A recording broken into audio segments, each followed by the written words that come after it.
The rising global population threatens food security, as the increased demand for food puts pressure on our agricultural resources and production systems. This increased demand intensifies problems like land degradation, water scarcity, climate change, and competition for arable land, making it harder to provide nutritious food for everyone, especially in areas already experiencing food insecurity. Focusing on innovative technologies and sustainable agricultural practices, these challenges can become valuable opportunities that can drive economic growth and technological advancement. Research for Development, or R4D, plays a pivotal role in addressing the challenge of food security.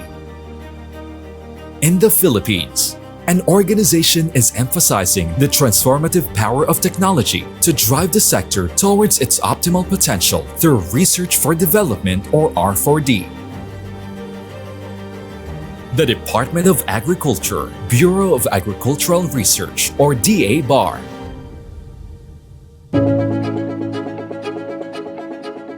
supported by various executive orders and Republic Act 8435, also known as Agri-Fisheries Modernization Act, or AFMA. DA-BAR is mandated to ensure that all agricultural research is coordinated and undertaken for maximum utility to agriculture.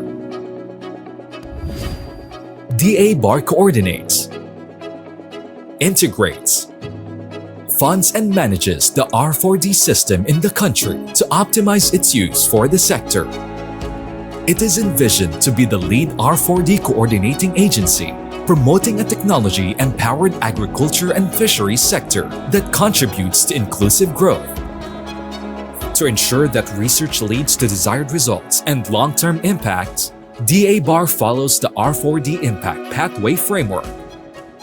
It assists DA-BAR in planning, monitoring, and evaluating the effectiveness of R4D projects under rice, corn and cassava, livestock and poultry, fisheries and aquaculture, organic agriculture, climate change, biotechnology, support to technology commercialization, agri-fisheries technology business incubation, and scale-up, thereby connecting research outputs to outcomes and societal impact, aligning efforts with industry goals, and generating meaningful, measurable change.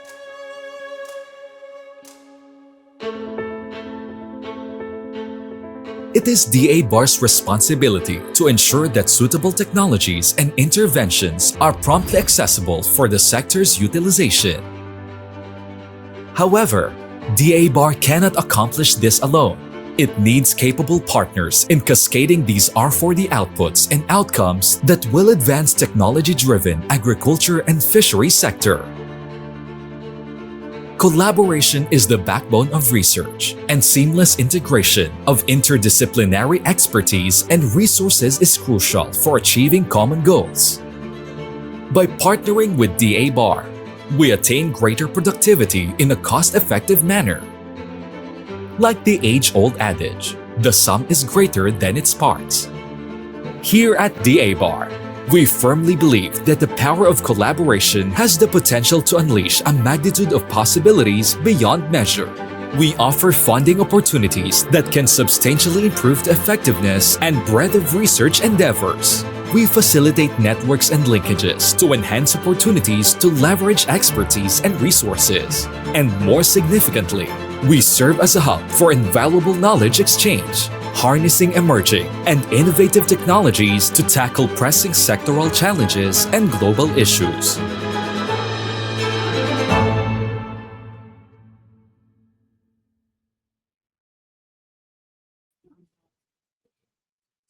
To the Department of Agriculture family, our colleagues in the DA Bureau of Agricultural Research, to our farmers and fisherfolk, good morning. My name is Cristina S. Estrada from the Knowledge Management and Information Systems Division of the DA Bureau of Agricultural Research, and I will be your host for today's seminar. So this seminar is the second seminar this October.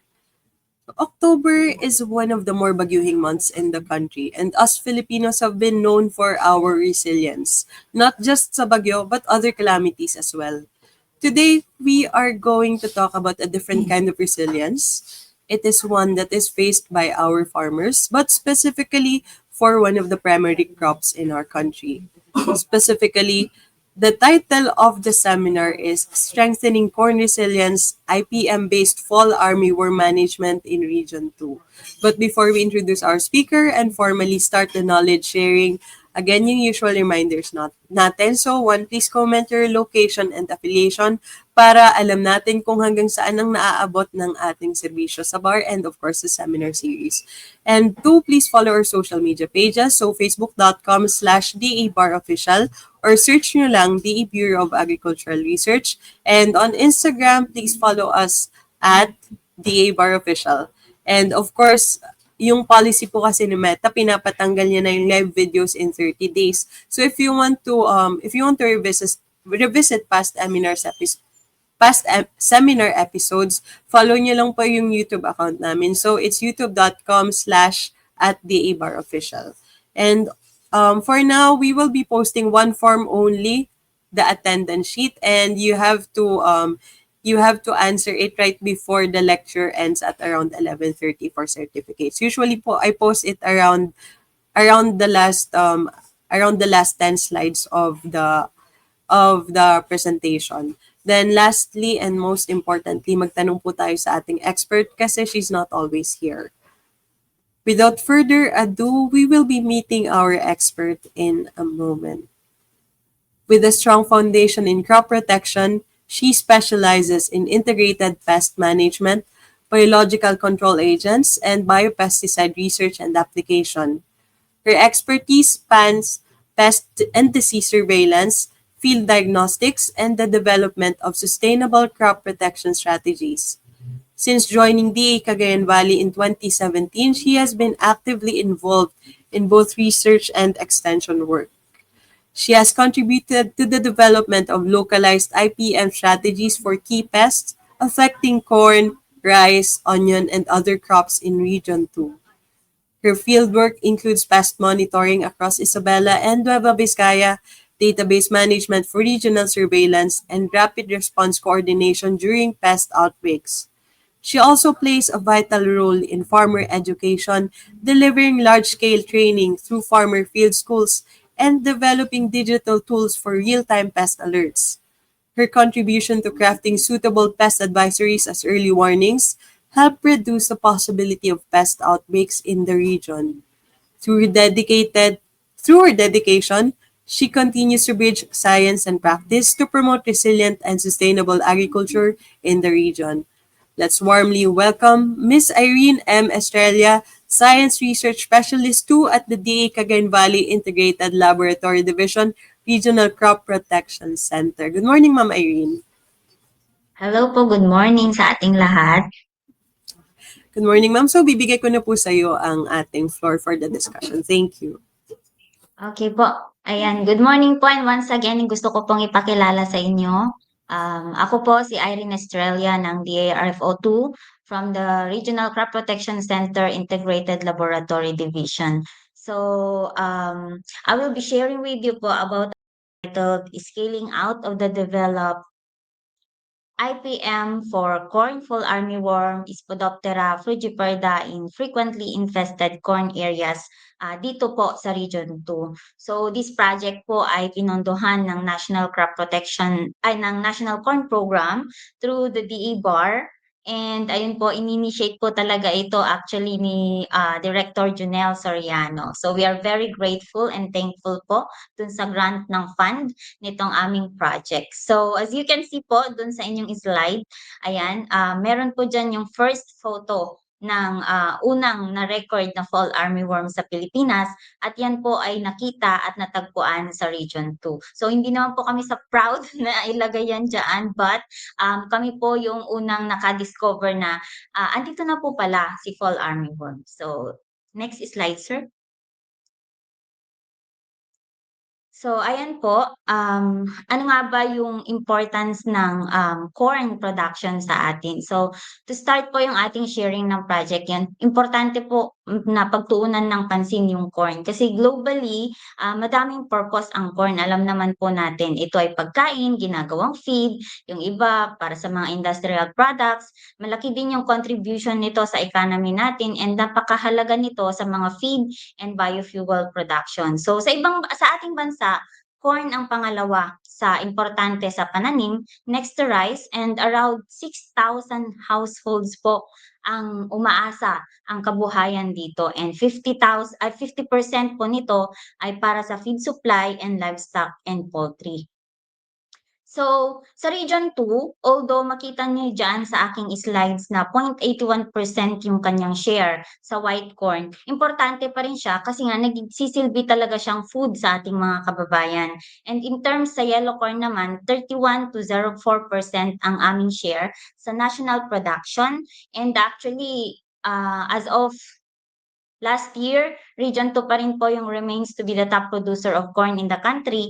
Kaya nga lang, nagkaroon po ng mga malaking suliranin sa peste mula nung 2019. So, nung 2019, kagaya nga po ng sabi ko kanina, 2019 unang nakita yung fall armyworm na nasa picture. And na-observe po ito sa Piat Cagayan noong June 7, 2019. Ito ay after lamang ng aming training with the Bureau of Plant Industry about sa binabantayang bagong pest na fall armyworm sa mga karatig bansa po natin. Noong March lang po yun nangyari. And as you can see dito po sa slide, next po, sir. Yan, dito po sa ating slides, makikita natin yung map ng 2019 and 2023. So napakabilis po ng pagkalat ng FAO sa aming region. From 300 hectares affected ng 2019, last quarter lang yan ha, and 44,000 of hectares na po ang affected by 2023. And umabot ang infestation range po nito 30 to 90%. May iba pa nga umaabot ng 100%. So mataas at malawak ang mga affected area. Kaya nga nag-initiate po ang ating office, ang RCPCO2, the Regional Crop Protection Center, na mag-develop ng strategies to manage nga itong fall armyworm pest. Ayon sa aming yield loss research noong 2019, kapag 25 to 30% na ang FAO infested stage pa lang, maaaring makapagdulot ng 50 to 53% kung ito ay hindi maagapan or mapabayaan kung walang gagawing management of fall armyworm in that specific area. Next slide, sir. So we conducted a survey para malaman namin ang mga practices ng mga corn growers sa pagmamanage ng fall armyworm. So based po ito sa nakuhang data, i-click mo sir. Umabot hanggang 4 na beses. Ay wala yung ano niya sir. Share po ba yan sir? Sorry po. Ayan, okay po. Umabot ng 4 beses pag-spray ng insecticides ng mga farmers na nakausap natin. Pero since majority of them ay nag-spray kapag 16 to 20 DAP, late na yung management kaya need nila ng follow-up and more application of insecticides. Kagaya nga po nung nakikita niyo dyan sa picture, dun sa characteristic na nakatago sila sa pinakailalim ng whorl ng mais. Kung mag-i-spray ng chemical, at yung usual na practice na spraying, madaanan, is not enough talaga at hindi maaabot yung fall armyworm na nandun feeding inside the whorl. So what we did po, nag-conduct kami ng mga on-station research to address yung pest at naging maganda yung result nito. Kaya nag-propose kami to scale out yung IPM nga na project. So this technology now promotes the importance of early detection and monitoring. These are crucial factors po para ma-manage natin ng tama at timely yung fall armyworm. Next, sir. So, dito sa picture, dito sa slide na to, gaya nga na nabanggit ko kanina, ang region namin alone, report pa lang to nang galing sa aming office. umaabot na ng 9,680 metric tons ang nawala sa corn production or posibleng nawala sa corn production nung 2023.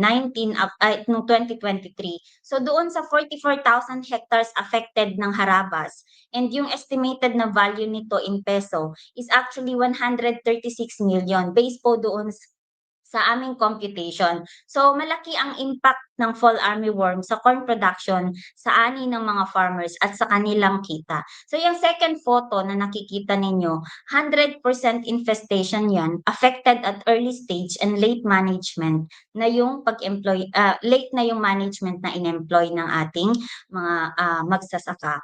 Next slide, sir.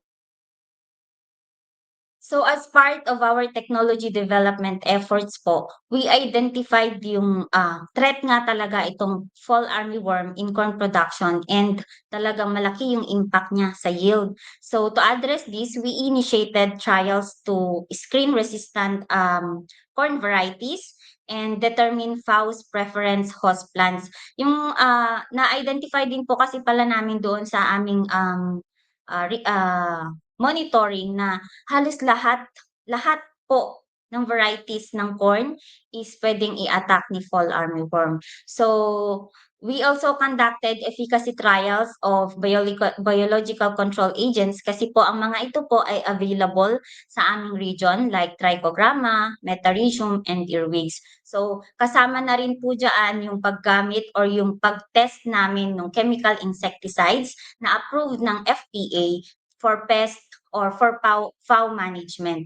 So in addition po, we integrated cultural practices na maaaring nakalimutan na at hindi na natin ginagawa pero importante pala para makatulong sa management ng mga pest ng ating crops. So ma-reduce niya yung mga pest pressures. Naglagay din po tayo ng mga pheromone lures para ma-monitor yung fowl population. Nilagay po natin ito sa mga areas na mayroong hotspot based po doon sa ating monitoring sa ating office. So after po ng trial ng mga different components na ito, nakapag-come up po kami ng magandang strategy na gamitin against fall armyworm. And yun na po yung tinatawag natin corn form IPM ngayon na naging maganda yung result ng data ng ating trial on station. So, in-establish po natin siya dito sa Isabela. So, nag-conduct po tayo naglagay po tayo ng 25 sites na corn FAO IPM ang gagamitin, and other 25 sites na yung usual practice po nila ang kanilang gagawin. So, nung ongoing na yung project, nagkaroon na ng mga trainings, ayan. So, si mga farmers, umattend ng mga meetings, pinakita sa kanila kung paano i-apply yung mga BCAs, paano gamitin. After yung wet season po, yung 25 po na ating usual practice nila or yung farmers practice ang gamit nila, ay nag-insist na gusto nilang i-adapt yung technology sa dry season na. Kasi napansin nila yung difference. So, ayaw na daw nilang farmers practice kasi nakita nga nila na effective yung mga strategies na inilagay natin doon sa sites ng mga corn IPM. So, naging 50 corn farmer cooperators na yung ating IPM during the dry season. So, 100% na yung adoption rate doon sa 50 farmers na ating kasama sa project. So, next slide, sir. So, etong technology description nito ay FAO IPM corn fall armyworm. So,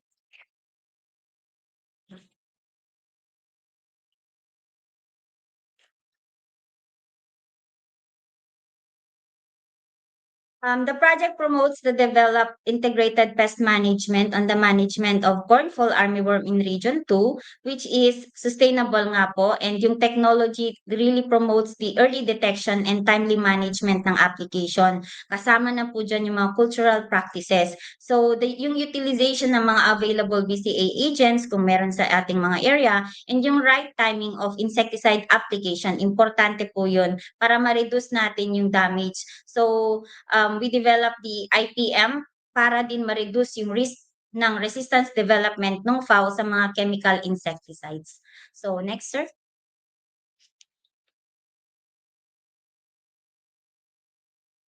So itong IPM na ito, isang holistic approach to control, hindi lang po basta spray lang tayo ng insecticides, which is yun naman po talaga yung pinakamadaling paraan para i-manage ang mga insect pests. So itong technology na ito ay pinagsasama-sama nito ang iba't ibang strategies upang epektibong mapuksa yung mga fall armyworm habang of course protected yung ating kalikasan and yung tao mismo na nagma-manage ng fall armyworm. So kung chemical lagi ang ginagamit natin, of course nalalanghap din natin yung mga poison na ginagamit natin sa kanila. So sa IPM laban sa FAO ng mais, mahalagang unang hakbang yung talagang monitoring. Lagi naming ine-emphasize kailangan i-monitor, kailangan tignan natin ng mabuti, nagfi-field scouting tayo, tignan natin yung mga sintomas, tignan yung mga damages. So paggamit din ng pheromone is important. Ayan, paggamit ng mga BCA ay paulit-ulit naming ini-inculcate na importante na gumamit ng ibang pamamaraan para ma-manage yung mga insect pests. So ang strategies na ito ay pwede namang baguhin, maaaring iakma ito sa result ng monitoring. Kailangan talaga laging result ng monitoring yung basis kung paano natin i-apply yung mga IPM na ito. So next, sir. So ang first step na nilagay natin sa ating project is yung kailangan bumalik tayo sa dating nakasanayan. Mag-prepare tayo ng lupa natin ng maayos. So based din sa aming interview sa ating mga local farmers dito sa Ilagan, inaararo lang nila ang kanilang taniman 14 to 16 days bago magtanim. So instead na ayun nga, araruhin lang nila ng once. Ang recommendations po natin is, 2 beses na, ayusin or i-prepare yung lupa. At 12 to 16 days after planting kailangan, mai-prepare and pinuhin yung lupa by 5 to 19 days after planting. So mahalaga yung mga ito kasi, part din siya talaga ng ITM at dahil FAO pupa ay maaaring manatili sa lupa matapos yung cropping season, available po sila doon kung hindi natin dinisturb yun, maaaring nandun pa rin sila at dadami yung kanilang population within that area. So mababawasan yung possibility ng reinfestation kung nagagawa natin itong technology or yung steps na ito. So sa pagdaan naman ng lupa, yung pagpino, dinudurog kasi nito yung tipak ng lupa or yung harrowing na tinatawag natin. Maaaring nagkukubli dun yung mga FAO, yung ibang mga peste at makakatulong ito, kung ginagawa natin ito, makakatulong siya para maantala yung kanilang breeding sites at hindi na tuloy sila makapagparami pa. So next, sir. So nag-install tayo ng pheromone traps upang agad matukoy yung presence ng FAO sa ating area. So ayon dun sa mga results ng aming project, an average of 64 adults moths ang nahuhuli kada linggo. Ang ibig sabihin po nun, may 10 bawat araw. Ang pagkahuli ng 10 male kada araw, parang indication din po nun na equivalent to 5 to 10 females din siya. And imagine po, ang fall armyworm ay mabilis magpadami dahil ang mga FAO females ay maaaring mangitlog ng up to 2,000 eggs at 100 to 300 per clusters. So kapagka may nahuling adult doon sa inyong pheromone traps na nilagay for monitoring, ibig sabihin nagko-call pa po na po siya ng control measures. So next, sir. So sa step 2, based sa pheromone lure traps natin, 'di ba, nakita may 64 adults na. So ibig sabihin kailangan na ng intervention. So itong earwig na ito, ang ginagawa nito is kakainin niya yung lahat ng stage ng mga insect pest na nandun sa field, like fall armyworm. So kaya kakainin niya yung egg, kakainin niya yung adult, kakainin niya yung pupa, and yung larva na mas maliliit sa kanya. So para mas maging effective siya, inirerekomenda po natin na ilagay ito 0 to 5 days matapos o bago magtanim. Ang mga earwig ay generalist predator kaya maganda silang gamitin, and since nandun na sila early before yung planting or yung pagtubo ng halaman, nandun na sila, nakapagparami na sila doon, and ang earwig ay magandang ilagay bago magtanim para mas effective yung pagkontrol niya dun sa mga maliliit na larva ng fall armyworm kapag napisa na po sila. So next, sir. So meron din tayong next na biological control na gagamitin. Ito yung trichogramma. Ito ay mga parasitoids. So nilalagay din po ito 5 to 10 days recommended na pinapalagay natin pagkatubo ng mais yan, 5 to 10 days. Kasi ang kinokontrol po nito ay yung pinakamarupok or yung vulnerable stage ng fall armyworm, yun yung egg stage. So kapag merong trichogramma, hindi na natin hahayaan na mapisa pa yung mga naiitlog ng mga adult na fowl para mapigilan, of course. Kasi 'di ba sabi ko nga kanina, 2,000 yung pwedeng iitlog nitong isang adult na fall armyworm. So 'pag sa mga ganitong trichogramma ang gamitin natin, mas protected yung ating mais laban sa fowl at nakakatulong din siya sa paggamit ng insecticides. So ang paggamit ng trichogramma ay malaking factor doon sa management. So next, sir.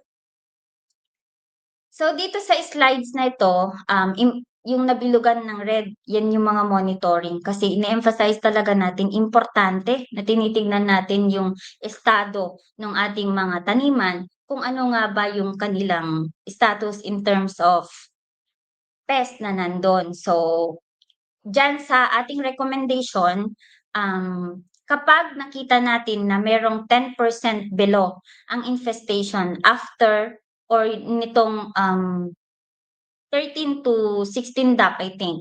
So maglalagay tayo, mag-i-spray lang tayo ng mga EPF or yung entomopathogenic fungus na tinatawag like yung Metarhizium and Beauveria. So kapag naman ang infestation based sa monitoring natin ay umabot ng higher than 10%, ang ibig sabihin po nun ay kailangan na po nating mag-apply ng mas malakas na management strategy like application of chemical insecticides.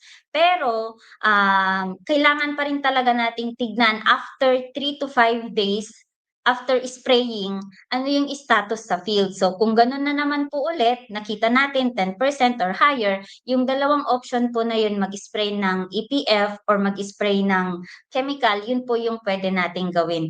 Pero syempre, kailangan po nating i-take note sa pag-a-apply ng chemical insecticides, yung mode of action na tinatawag po rito. So yung mode of action ay tumutukoy dun sa partikular na paraan na inaapektuhan ng pesticide yung insect. So kapag ang nakalagay po doon ay para sa nervous system, para sa digestion, or paralysis, etc. Yun po yung kailangan nating i-record. Kaya importante po din yung recording ng mga ginagamit natin na mga chemical sprays. So importante din na ini-note natin doon yung mga active ingredients. Yan. Kasi maaaring yung isang active ingredient ay hindi pwede sa specific na pest. Yan po. So next, sir. So ito naman yung actual strategies na ginamit natin sa field. As you can see po, 5 to 10 DAP. Naglagay tayo ng mga, meron ng 10% incidence ng more than 10% incidence ng FAO. So, ang unang ginawa po dito sa ating field ay nag-apply talaga ng chemical insecticide para po mapigilan na yung population build-up. So, gumamit lang tayo ng chemical dito. Take note po natin na once lang po tayo gumamit ng chemical. And after 30 DAP, di na tayo nag-apply ng interventions. Pero may mga cases din itong sa mga cooperators natin na naka-experience ng delay ng application ng mga biological control agents. So napansin natin na doon sa mga areas ng mga taong yun, hindi medyo mas mataas ang incidence ng FAO sa kanilang area compared to those who followed yung specific na time na pag-apply ng trichogramma and yung earwig na tinatawag natin. So uulitin ko po, hindi naman kailangang sundin yung nakalagay diyan, mag-base pa rin po tayo doon sa infestation, sa monitoring, and kung paano natin i-turn or pagsunod-sunodin yung mga applications ng ating mga interventions. So sa next slide po is video kung paano gamitin yung mga ating biological control agents. So panoorin po natin. Hakbang, pwede na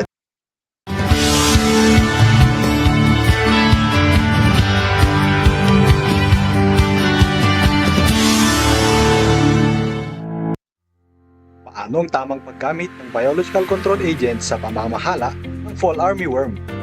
Earwig. Ang earwig ay isang predatory insect na kung saan kumakain ito sa kahit anong yugto ng mga pesteng insekto. Ang tamang paglalagay ng earwig sa ating mga maisan ay una, magbilang ng 5 hakbang papasok sa taniman at 8 hakbang pataas. Sa ika-17 hakbang, pwede na tayong maglagay ng ating earwig. Para sa mga pesteng fall armyworm ng mais, rekomendadong i-apply ang earwig mula pagkatanim hanggang 5 araw pagkatapos itanim. Trichogramma. Ang trichogramma ay isang egg parasitoid na kung saan naaapektuhan nito ang itlog ng mga pesteng insekto. Sa paglalagay nito, siguraduhing nakatiklop ang trichocards para maprotektahan ng mga ito sa init at ulan. Ilagay ang trichocards na nakaharap sa pananim para sa diretsong pagpisa nito malapit sa halaman. Sa paglalagay ng trichogramma sa ating maisan, magbilang ng 5 hakbang papasok sa taniman at 8 hakbang pataas. Sa ika-17 hakbang, pwede na tayong maglagay ng trichogramma. Para sa pesting fall armyworm ng mais, rekomendadong i-apply ang trichogramma mula 5 hanggang 10 araw katapos itanim. Entomopathogenic fungi o EPF. Ang EPF tulad ng metarhizium ay mga kaibigang amag na ginagamit natin sa mga pesteng insekto.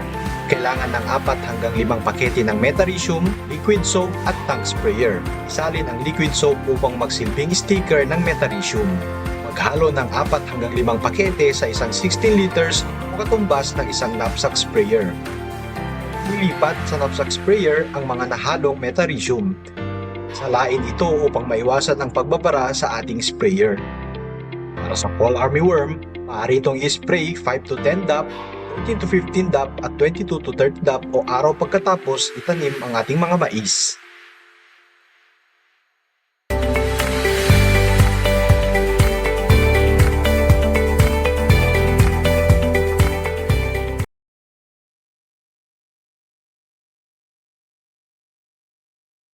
Lastly, sa ating step, yung plowing under yung stubbles after harvest. So, napaka-importante po nito na araruhin kaagad yung lupa para ibaon yung mga natitirang mga tanim tulad ng mga tangkay at kahit na ano pa, damo na nandun pagkatapos anihin ang mais. Gawin ito kaagad pagkatapos ng harvest. We recommend this kasi sa lahat ng insekto, very effective po ito. So, maganda siya sa pest control kasi napuputol niya yung life cycle at nababawasan niya yung possibility ng infestation sa susunod na cropping season. Or mabawasan man lang yung presence ng mga pest doon sa inyong area. So, next slide, sir. So, sa sinagawang study namin, nakikita na malaki din yung difference talaga ng paggamit ng IPM versus doon sa mga hindi po gumamit nito. So, average percent incidence ng FAO sa mga non-IPM cluster areas, nakapagtala po tayo ng 76.20% incidence, while sa IPM managed fields, bumaba po yung kanyang incidence ng 21% para sa mga GM corns. Sa open pollinated varieties naman, mas malala yung naging sitwasyon ng non-IPM kasi 80% average incidence ang nailagay compared sa 20 to 39% sa OPV. So dahil dito, ayan, nabawasan kahit paano, no? Hindi naman namin sinabi na totally, pero nabawasan kahit papaano yung yield loss through yung IPM technology natin. So bukod pa doon, makita natin dyan na mas mataas yung presensya ng natural enemies ng 66% compared doon sa mga non-IPM clusters. So tumutulong yung biological control ng FAO at iba pang mga peste doon sa yung mga yan, mga natural enemies na yan sa pag-manage ng mga FAO pest na nandun sa ating bukirin. So in all, naitala ang 47.72% reduction sa FAO incidence sa GM corn at 30.27% naman sa OPV corn. So kumpara sa mga walang IPM. So pinapakita lang ng ating result na magandang ang i-adapt itong IPM na ito and it's effective kapag na-follow ng maayos yung technology. So magandang nakakatulong ito and of course maganda pa siya na para sa kalusugan ng ating mga farmers and of course, pangangalaga sa kapaligiran. So next, sir. So, kinuha rin natin yung actual yield mula sa mga cooperators natin at sinisiguro natin na okay yung ating result or yung datos o tama yung nakukuha natin na yield ng ating mga farmers. So, ang ating mga kasamahan dito sa research ay may ilan silang mga pinupuntahan na dinaluhan na mismong time kung kailan nag-aani yung ating mga farmers and based po dun sa ating result, mataas yung ani ng mga nagtanim ng IPM intervention ng 42% kesa doon sa mga non-IPM fields sa dry season. And sa wet season naman, bagamat nakita natin na medyo mababa kasi ang overall yield niya ay alam nyo, ang daming experience nitong wet season namin eh. Pagtanim namin, ayan, okay naman yung weather. Pero nung pagkatanim, bumuhos ang ulan at tuloy-tuloy-tuloy. And then after na tumubo at seedling stage, ayan, hanggang reproductive, abay, nagkaroon naman ng sobrang haba ng drought. At nung anihan na po namin, na-experience din po yung mga bagyo. So ayan, so ang dami pang reasons kung bakit mababa and kung titignan natin na 3% lang yung yield increment ng IPM dito sa IPM managed fields compared dun sa non-IPM. So malinaw na yung maganda yung benepisyo ng IPM and sa dry season kasi nakita natin no kapansin-pansin yung good results in terms of yield. So next, sir. So same trend ang makikita natin sa ROI, yan. Makita natin na mataas yung return of investments ng gumamit ng mga IPM versus dun sa non-IPMs. Next, sir. So bilang bahagi po nung tawag dito, yung i-share yung yung technology natin. Nagsagawa po tayo ng iba't ibang promotional activities upang maipakita at maipamahagi yung mga technologies na nabuo sa ating project. So in all, nakapag-capacitate tayo ng 188 corn farmers and marami din tayong naging adapters dito, kabilang yung mga magsasaka ng mga kapitbarangay ng ating pilot sites. So nagsagawa rin tayo ng 2 field days kung saan actual na ipinakita natin sa ating mga farmers yung technology na na-develop, kabilang na yung mga strategies na ginagamit natin against fall armyworm and naipakita din natin sa mga magsasaka ano nga ba yung actual effect nito and benefits nito sa kanilang mga taniman. So bukod po dun sa mga field activities, ibinahagi rin natin yung mga yung ating project through radio programs sa iba't ibang social media platforms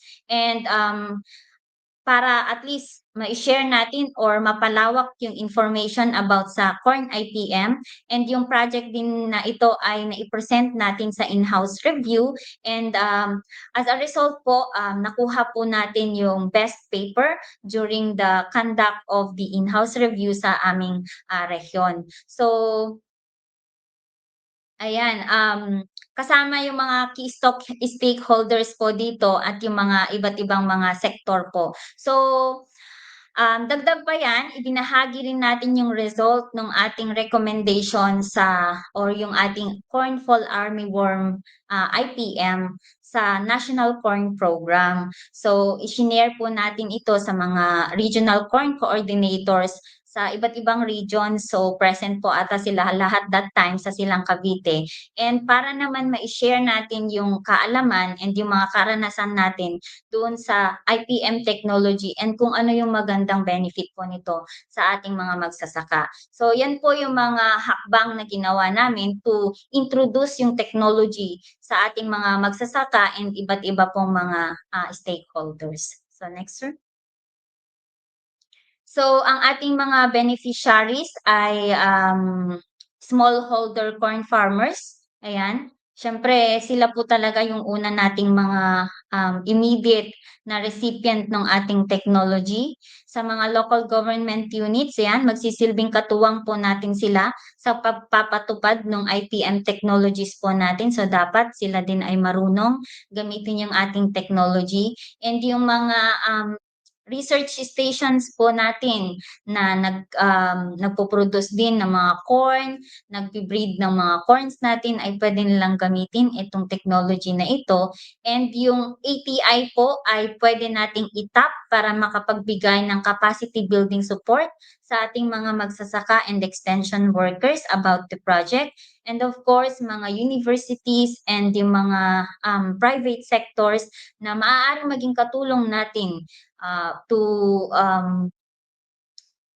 para i-kampanya yung IPM against fall armyworm and other farmer cooperatives and associations. So, mga technology na ito ay, ang layunin to is paunlarin talaga yung ating corn farming na maging sustainable siya and maging mas ligtas na paraan kung paano i-manage yung mga pest, specifically yung FAO po. So, next sir, meron tayong testimonial videos.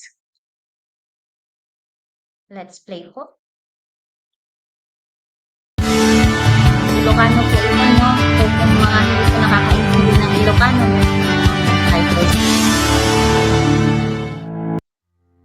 Paano ang tamang paggamit ng biological control agent sa pamamahala ng fall armyworm? Earwig. Ang earwig ay isang predatory insect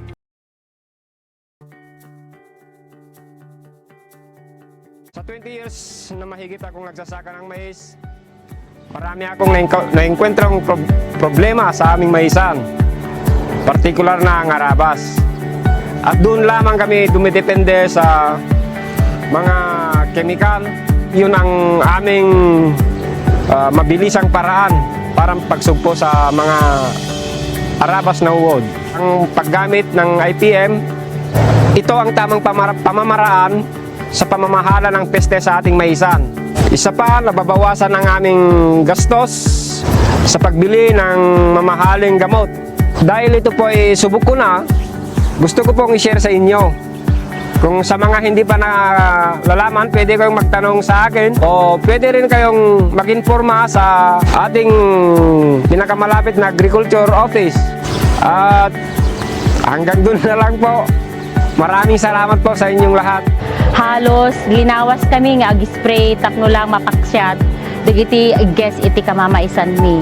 Di nakamula kami ket addan iti earwig nga inwaras kadagiti kamaisan mi.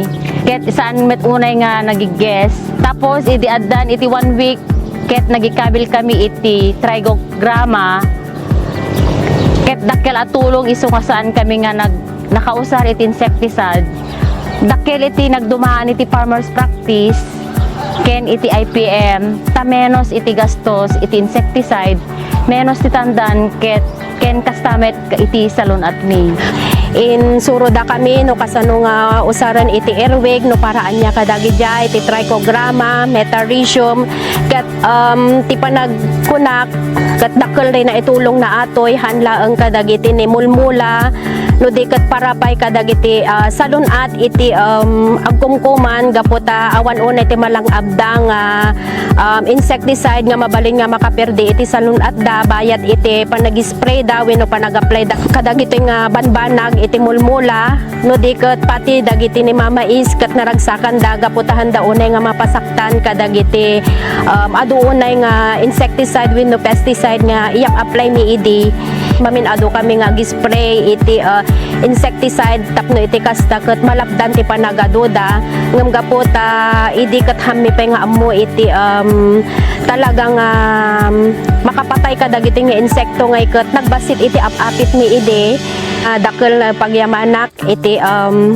Department of Agriculture. Si kami iti maysa kadagiti ni napagasatan nga sinuruanda tapno iti kasta ket mas mapalagan iti trabaho ken mas mapadakkel iti apit mi makatulong naitulong dagiti insursuro da nga biological control agent.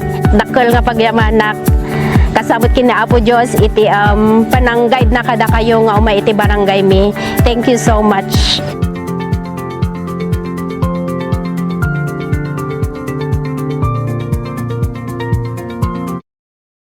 during the project. So next slide, sir. So ayan, ito naman yung mga experiences, challenges, and solutions dun sa ating project. So actually kanina nabanggit ko na yung mga challenges, no? So yung mga farmers natin as per experience, na-reduce nga po yung kanilang paggamit ng pesticide na madalas umaabot hanggang 2 to 4 times. So yung mga non-IPM cooperators natin nag-shift kaagad-agad sa um, IPM technology, and yung mga participatory hands-on trainings natin like FFS ay talagang napaganda or na-improve natin yung knowledge and skill ng ating mga local farmers in terms of pest management, especially dun sa fall armyworm.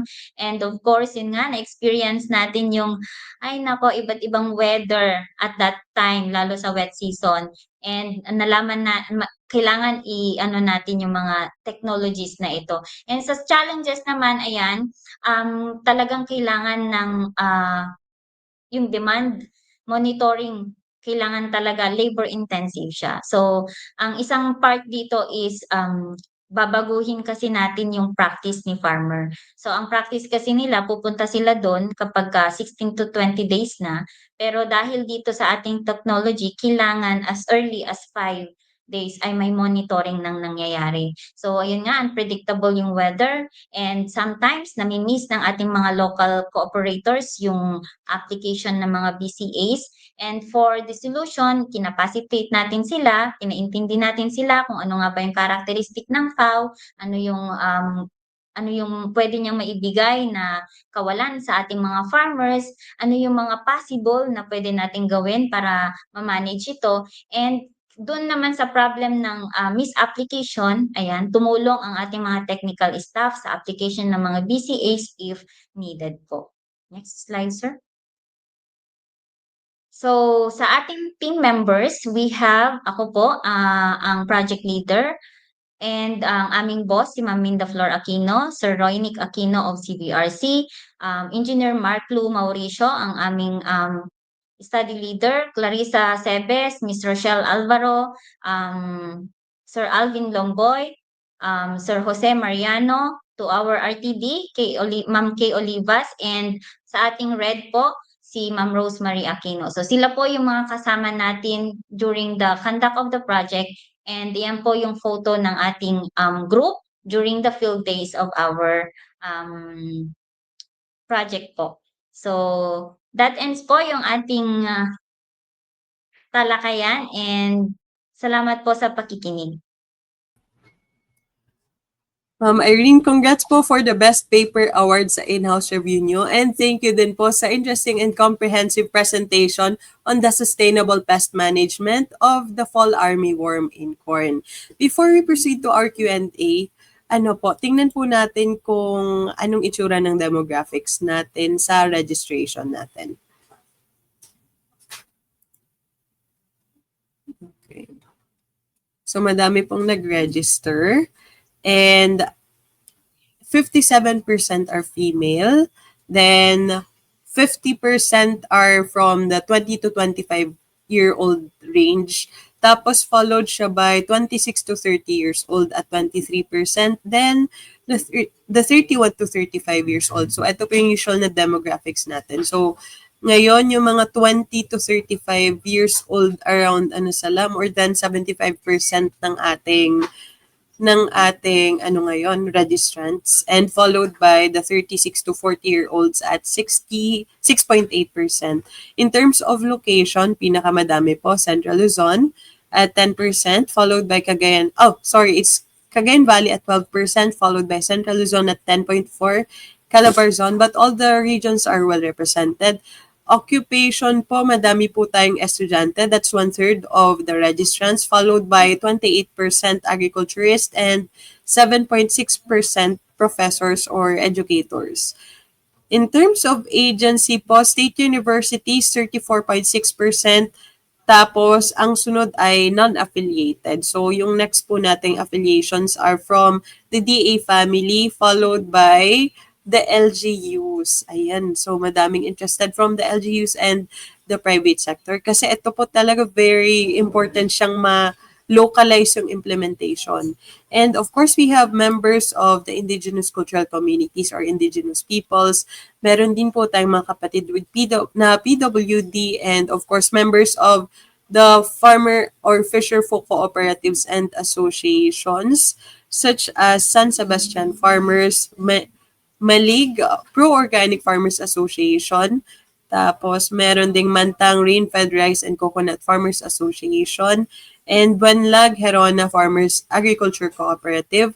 Meron din po tayong mga kababaihan sa Rural Improvement Club such as 4-H Mga Tarem and RIC Luna Apayao. So, yun. And okay, we are mag-Q&A na po tayo. We are again encouraging everyone to ask questions kay Ma'am Irene kasi hindi siya laging andito. Ayan. So, okay, dumagdag na po ata ang... Ay ma'am, first of all, before I forget, may mga humihingi po pala ng presentations. Kung Okay pwede po. daw po magkaroon ng copy. How do they access it po kaya how do we facilitate their access po kaya?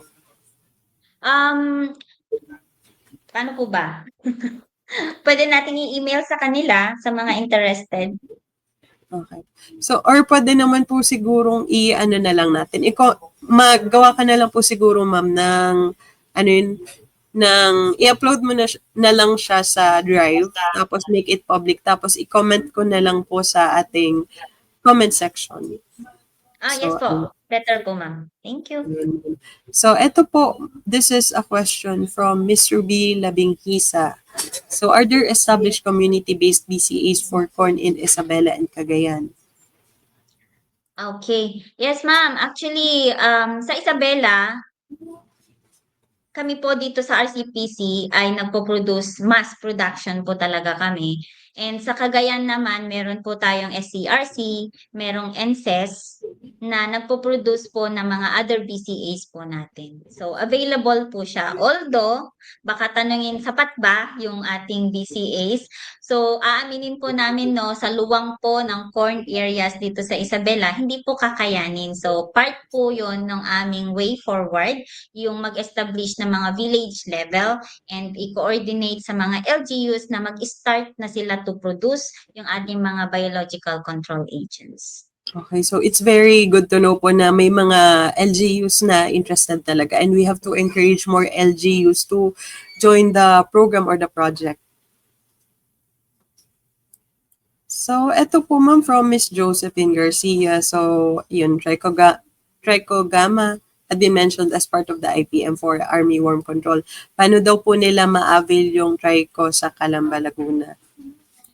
Yes, ma'am. Actually, dati kasi ang office ng RCPC 4A is saan ba?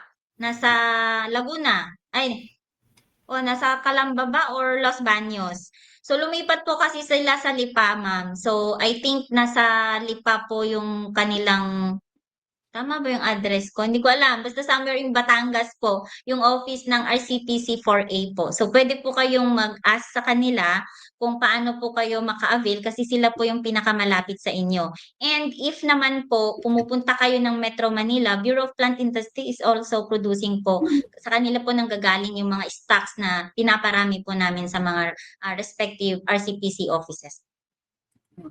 Thank you, ma'am. So, according to Ma'am Irene, please coordinate with your local, regional RCPC or you can coordinate with PPI for this. Ayun, may nag-clarify po na sa Lipa daw po yung RCPC. Okay. Tapos, ito po, this is from Sir Mark Angelo Tabios. So, good morning daw po. Ano po ang ratio per area ang kakailanganin na airwigs at trichogama na dapat ilagay? Opo. So, sa amin po dito, yung aming nilalagay po talaga, ang ratio po is 2 boxes of earwig per hectare ang ilalagay po ninyo. And 50 tricho cards of trichogramma ang ia-apply po ninyo per hectare. So, 2 boxes and 50 cards of trichogramma. Cards, yes po. Thank you, ma'am. Ito po, ma'am, this is part of my curiosity earlier. Kasi I have a question basically. So, back in slide slide 15, you mentioned po na parang may time na gumamit kayo ng chemical pesticide. So, ano po yung reason nyo why you use chemical pesticide? And in what instances would you recommend to use pesticides over IPM? Yes po. Kasi actually si chemical naman is part siya ng IPM strategy.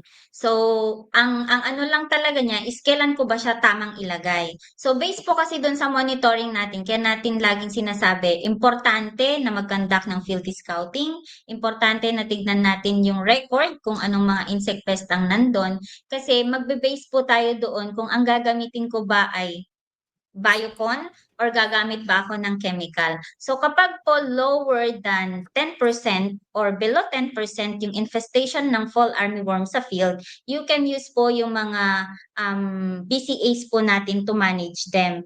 Pero kung more than 10% na po yung infestation, around 15, 20, 30, ganyan na po, importante na mag-apply na po ng chemical para po agaran yung management ng mga presence ng larva doon sa area. So, ano po pala, pag 10% above 10% mataas na po pala yan. Yes So, po. mas immediate na yung need.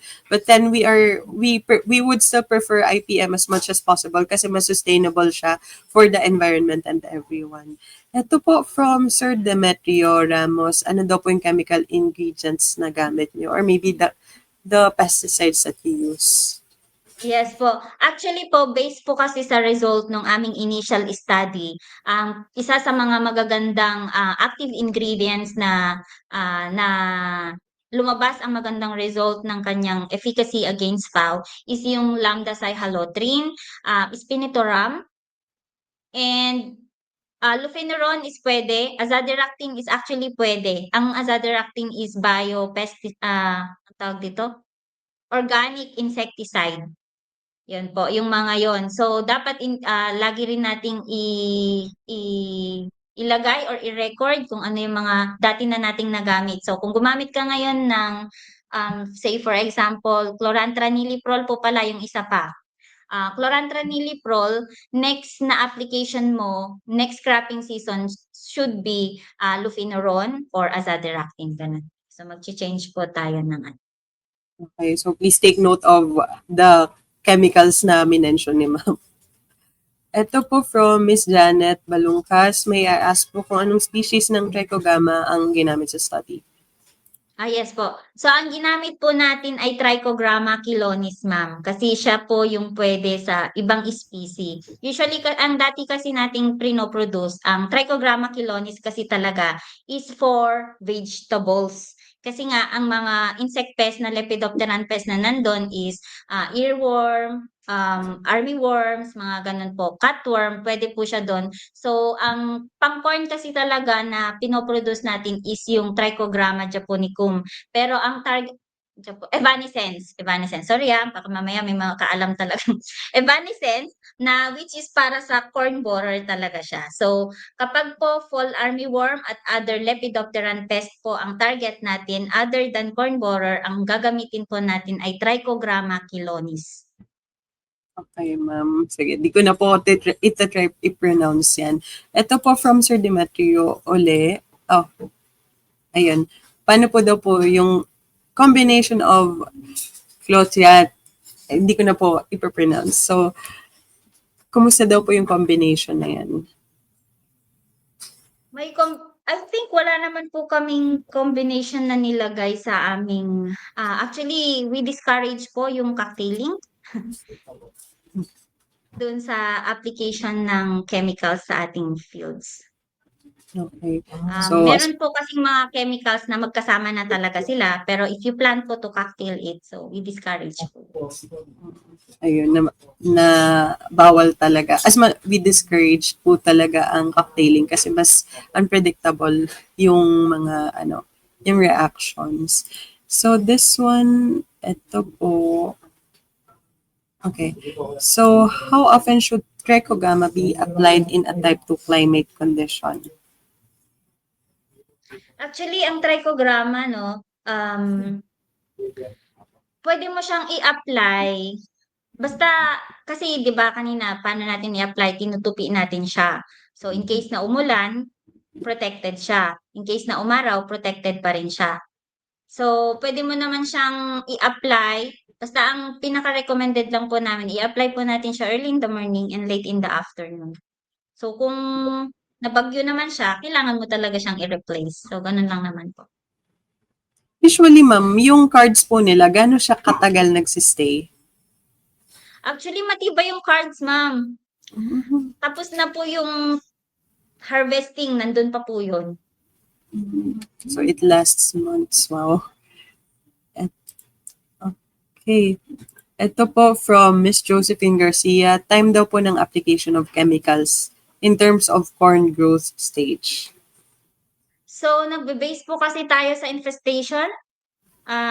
Kung gaano kataas yung infestation, saka lang po tayo mag-a-apply ng chemical.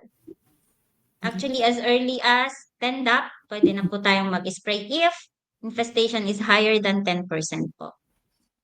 Okay, thank you, ma'am. Then,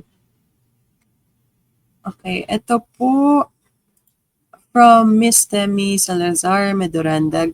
Good morning daw po. Applicable daw po ba ito sa other crops? Yes po, actually ang mga BCAs po natin is across commodities po yan. So pwede po siya kahit fruit trees, vegetables, ayan. So kung particular na biocon ang ilalagay mo, lahat po sila pwede actually. Kaya lang sa species lang ng trichogramma, meron ka lang iba na gagamitin kapag corn, depende sa pest, meron din para sa rice. So meron pong ganun. So, generally applicable. Ma'am, yung, di ba po may FAO din ang, ang onion? Yes po. Okay. And in case of onion po, ano po kayang difference ng, ng version ng IPM nila? Actually, ongoing yung aming research about that, kung kailan ba namin tamang ilagay at tinitingnan po namin kasi kung saan ba pumapasok itong mga onion armyworm during season nila. So, ongoing pa yung aming study pero usually po nire-recommend din talaga namin na maglagay na ng earwig at trichogramma as early as kaka-seedbed pa lang yung ating mga onions. Okay. Thank you, ma'am. Ito, okay. So, hindi daw po ba maapektuhan ng pesticides na ilalagay yung mga earwigs? Actually, isa yan sa mga tinatanong talaga, no? Kasi, syempre, si earwig. Pero, ang kagandahan po kasi niya, nilalagay natin siya before planting. So, nakasettle na po sila and knowing po yung characteristic ng earwig, saan po ba sila nag-stay is sa lupa naman po, under ng pumapasok sila as high as this, dun sila sa loob. So, kung mag-i-spray na po tayo, siguro yung mga nasa labas maaapektuhan, pero majority of them po is safe naman. Okay. Thank you, ma'am. So this one is from Mr. J. Carlos Patunan. How should farmers rotate and combine cultural practices to reduce armyworm pressure? So, ayun po, parang po yung nilagay natin na step guide kung paano natin sila gamitin. Ayan. Actually, yung first, yung land prep, importante po yun. Sundin po natin yung application nung trichogramma and earwig is dapat masunod po talaga yon. Yun po yung mga hindi natin lalampasan. Ang iro-rotate lang po natin yung application ng chemical based na doon sa monitoring natin ng pest pag nandun na tayo sa kalagitnaan ng vegetative up to reproductive stage. So, importante din po yung last step natin kanina, yung araruhin kaagad yung farm fields bago po pag po gusto nating pagpahingahin yung lupa. So, hindi lang natin siya pagpapahingagahin, nabulol na ako, sa yung lupa ng ganun lang, iniwan yung mga residue, kundi dapat na tractor na din siya. Para po, yan po, maiwasan po natin talaga yung build up ng panibagong population ng mga armyworms. Okay, so just follow the timeline or the process. Ma'am, ito po ba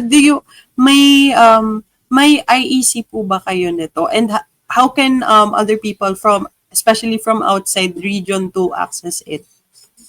Yes po, actually meron kaming mga produce na mga IEC materials, nag-mass produce na nga po kami for Region 2. Actually, na-share ko na rin po itong mga IEC materials po namin with lahat po ng mga regional corn coordinators ninyo nung nag-join po ako sa meeting nila noon sa Silang Cavite. So, pero kung gusto pa rin po ninyong ma-access yung mga IEC materials po namin, we will also parang yung suggestion mo kanina ma'am, pwede po natin siyang i-public.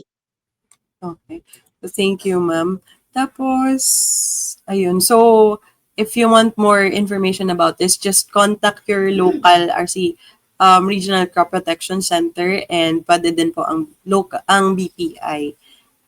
Yes po. Okay. So, this one is from Gino Concordia. Is trap crops effective po against FAO? And anong particular crops daw po yung pwedeng gamitin? Actually, ginagamit nila yan sa ibang places, ano. Pero base po kasi, although oo, effective siya, pero kung ang tanim mo ay OPV, yon preferred nila yon. Talagang kahit may ibang crops po yan, yung white corn po talaga yung pupuntahan nilang una. So kung magta-trap crop ka, OPV, kasi sila yung unang gusto nilang puntahan. Pero yun nga po, ang fall armyworm kasi is halos 300 species of crops ang pwede niyang maging host. So halos lahat po ng meron tayo sa ibabaw ng lupa ngayon ay pwede nilang gawing pagkain. Pero kung pipili sila, based sa aming study, yung corn pa rin ang kanilang preferred food. So far po, ma'am, Kung ilang magta-trap crop po, sorry po, ilang so far po sa na-test yun na, I mean, in terms of preference ng fall armyworm na pagkain, ilang crops po yung na-check nyo sa studies nyo dito? Actually, sinama namin yung mga rice, nag-rice kami, meron kaming legumes na nilagay, pati damo sinali po namin sa study namin. Ano pa nga ba yun? Marami po kami mga nilagay na mga gulay-gulay na nilagay doon. Pero, ang pinili po niya, actually sorghum nilagay po namin doon. Sorghum, ano pa ba? Basta marami po eh. Hindi ko na kasi masyadong matandaan yung mga iba naming ginamit. Pero based po dun sa result niya, corn pa rin po yung gusto niya talaga. Okay, very loyal to corn. But then, if manage po natin yung fall armyworm, so malaking tulong to sa ating ibang crops. Okay, so this one is from Sir Marty J. Zakal. What type of season to apply trichogramma? And paano daw po kapag in-apply mo siya na mainit naman tapos biglang umulan later on? Ayun po. Kaya po yung trichogramma natin, sayang na hindi ako nagdala ng sample. Tinutupi po natin yon kasi protection po niya yun against sunlight and against rain. Matibay po yung cards. Sabi ko nga kanina, kahit natapos na yung planting season, buhay pa po yung card nakasabit doon. Thank you, ma'am. And so far, last questions from our audience. So this is from Gempol Galsano. What indicators are used to determine when to apply control measures under IPM principles? Ayun po, based po kasi result ng study namin as early 5 days na lumabas na po yung dahon ng FAO tuloy, ng mais. Ayan, meron ng damage si fall armyworm, meron ng infestation, meron ng makikitaan mo na talaga siya na yung presensya nila doon. And based din po doon sa ginagawa nating pheromone lure traps, kapag meron ka nang nahuli, ibig sabihin meron ka nang kailangang i-manage. Kaya po yung application po natin nga ng earwig is 0 to 5 and application ng trichogramma is 5 to 10 days. So, nade-determine po yung pag-apply ulit ng mga control measures depende doon sa result ng monitorings na kinakandak natin sa field. So very observable po talaga to, ma'am. Ano po ba yan, ma'am? Pag halimbawa may nakita na po ba kayong isa, let's say may nakita kayong symptom na tinamaan na siya ng FAO, does that mean na malala na po ba or not necessarily? Usually kasi, kapag kami nakita ka ng isa, after few days, madami na po yun. So, kailangan po talaga yung agarang management. Actually, yung one day na may na-observe ka ngayon, after one day, mataas na yun the next day. So, yung application talaga is dapat abrupt, lalo na kung FAO yung pinag-uusapan natin. Okay. Parang mabilis po talaga siya dumami at kumalat, no? So anyway, ma'am, this will be the standard last two questions. So second to the last question would be, ano po yung message or words of wisdom mo to the researchers sa ating agri-fishery sector? So ayan 'no, alam ko maraming mas magagaling diyan regarding sa mga research and whatsoever. Pero gusto ko lang pong i-share na, importante pa rin talaga na tignan natin yung, i-practice natin yung IPM kasi, nakita namin dito sa Region 2 na nung gumamit talaga ng chemicals ang ating mga farmers mas lalong nag-grow or dumami yung fall armyworm infestation sa lahat ng mga farmers at mabilis ang pagkalat niya. Pero, based dun sa ating study na paggamit ng IPM, malaking tulong po yung bawas man lang kahit ilang porsyento lang ng population na natanggal doon sa puwedeng makaapekto sa mga second or next na planting season po natin. So, kung may study po kayo puwede rin po kaming maki-join, ayan gusto po namin. And kung meron po kayong mga mai-share na mas magandang practices, puwede open po kami para i-accept po 'yun. And kung gusto rin po ninyong mag-study at samahan po namin at i-collaborate po tayo ay welcome po. So, 'yun lang po, ma'am. Okay, thank you, ma'am. So very open po sina Ma'am Irene sa collaboration sa research and implementation. And yun nga, parang as much as possible, we should do practices that are sustainable to the environment. Kasi pag puro tayo chemical, baka maka-develop na ng resistance ang ating pests and diseases to that. And tayo din lang magsasuffer eventually. And yung message niyo po, ma'am, to our farmers and pati na din fisher folk.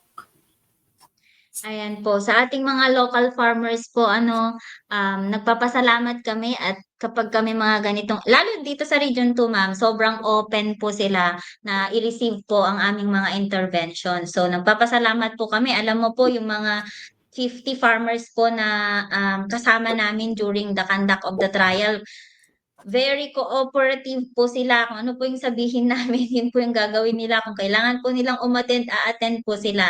And part po yun sa pinagpapasalamat namin kasi ang mga farmers dito sa Isabela ay napakamasusunurin po actually. Kapag meron po silang mga taga-agriculture, ayan na na-appreciate naman po nila yung ating mga tulong. And yun po, actually kayo po yung mga customers namin. So open po kami na pumunta po kayo sa amin and if you needed po yung mga help or yung mga technical na pwede naming i-support sa inyo, open po ang office ng RCPC lalo na po sa pest management. And yung buong DARFO2 po ay open po to help you po basta po kaya po ng aming kakayanan or kung ano yung mga resources na meron po kami.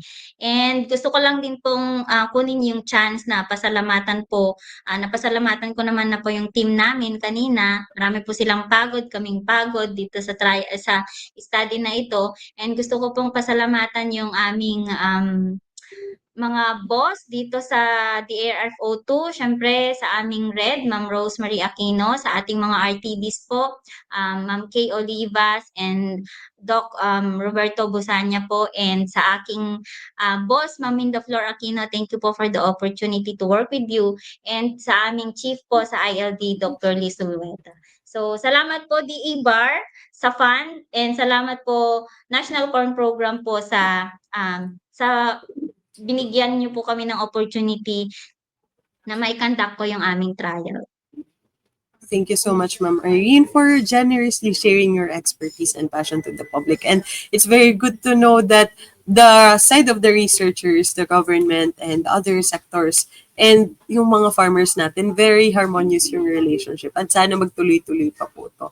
So ma'am, we have a certificate. Oh, yeah. Oh, yeah. Go po. Wait lang po, may nakalimutan po ako. Actually, city government unit po ng Ilagan ay ang ganda rin po ng kanilang coordination with us. Pag kulang po yung mga kailangan namin, materials namin, andyan po sila to support. So, maraming salamat po sa inyong suporta. So, yun na po. Sana po mas madami pang LGUs ang mas makipag-collaborate sa atin sa inyo kasi especially ito pest management, ang hirap nito pag nasa taas lang eh. Dapat talaga yung mga nasa ground, yung mga malapit sa pinaka problema, sila talaga yung nakakagalaw kasi sila ang mas may power over it. So really hoping for a more harmonious relationship, collaboration in the future. So ma'am, we have the certificate for you. We'll just find a way to send this. So I'll just be reading the certificate citation for now. The DA Bureau of Agricultural Research awards this certificate of appreciation to Miss Irene M. Estrella for sharing her invaluable knowledge during the DA Bar online seminar series, Strengthening Corn Resilience, IPM-based Fall Army War Management in Region 2, held on the 23rd of October 2025 by StreamYard and DA Bar Facebook page. Given this 23rd day of October 2025 in Diliman, Quezon City, signed by DA Bar OIC Director Sir Joel H. Lales. This concludes our online seminar, Strengthening Corn Resilience, IPM-based Fall Army War Management in Region 2. Muli, maraming salamat po, Ma'am Irene, and we're looking forward to the adoption of the more sustainable IPM practices in the whole of Region 2 and beyond. And yun po, yung reminders po natin sa ating participants. So we appreciate na sobrang participative nyo po ngayon, but please find a way then to answer the attendance sheet. So we'll be extending it up until 11:45. So sagutan niyo po. If hindi po gumagana sa phone niyo or direct link, you can try to copy it. Then paste niyo na lang sa inyong browser or try niyo din po sa inyong laptops or PC.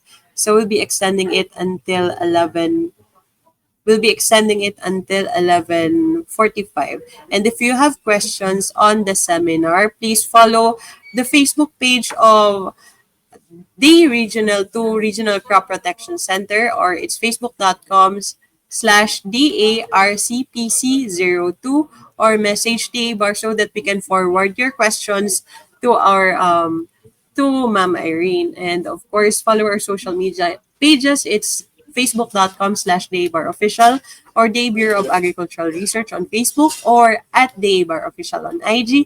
And if in case hindi nyo makuha, in case gusto nyo nang makuha yung parang copy nyo talaga or visuals on this, you may just follow the YouTube page of the DA Bar kasi we'll be posting the seminar episode eventually din naman po. Again, we would like to thank Miss Irene M. Estrella and sa ating viewers din po. Thank you po sa pag-participate. So palakpakan at pusuan po natin si Ma'am Irene sa sobrang dami niyang sinagot.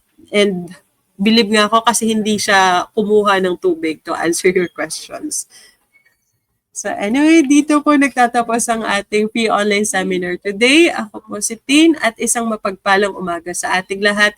Kita-kita po tayo sa sunod na seminar at sa mga susunod pa.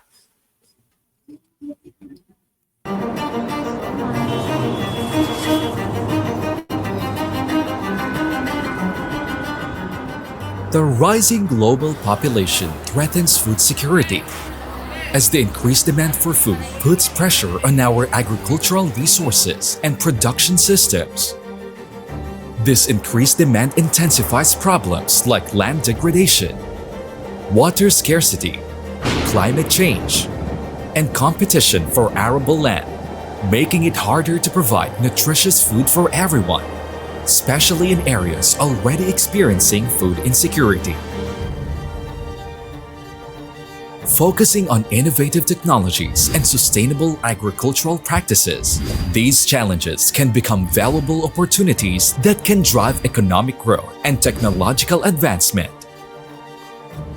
Research for Development, or R4D, plays a pivotal role in addressing the challenge of food security. In the Philippines, an organization is emphasizing the transformative power of technology to drive the sector towards its optimal potential through Research for Development, or R4D. The Department of Agriculture, Bureau of Agricultural Research, or DA-BAR.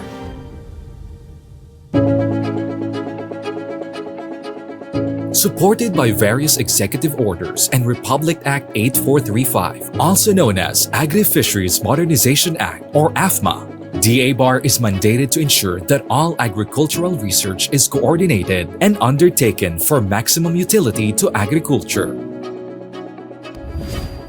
DA-BAR coordinates, integrates, funds and manages the R4D system in the country to optimize its use for the sector. It is envisioned to be the lead R4D coordinating agency, promoting a technology-empowered agriculture and fisheries sector that contributes to inclusive growth. To ensure that research leads to desired results and long-term impact, DA-BAR follows the R4D Impact Pathway Framework.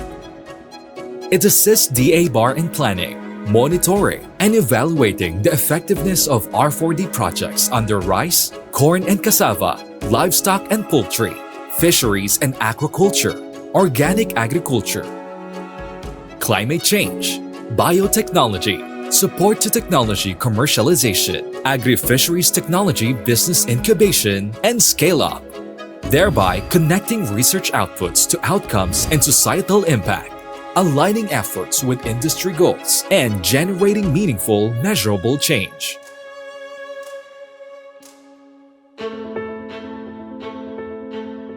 It is DA-BAR's responsibility to ensure that suitable technologies and interventions are promptly accessible for the sector's utilization. However, DA-BAR cannot accomplish this alone. It needs capable partners in cascading these R4D outputs and outcomes that will advance technology-driven agriculture and fisheries sector. Collaboration is the backbone of research, and seamless integration of interdisciplinary expertise and resources is crucial for achieving common goals. By partnering with DA-BAR, we attain greater productivity in a cost-effective manner. Like the age-old adage, the sum is greater than its parts. Here at DA-BAR, we firmly believe that the power of collaboration has the potential to unleash a magnitude of possibilities beyond measure. We offer funding opportunities that can substantially improve the effectiveness and breadth of research endeavors. We facilitate networks and linkages to enhance opportunities to leverage expertise and resources. And more significantly, we serve as a hub for invaluable knowledge exchange, harnessing emerging and innovative technologies to tackle pressing sectoral challenges and global issues.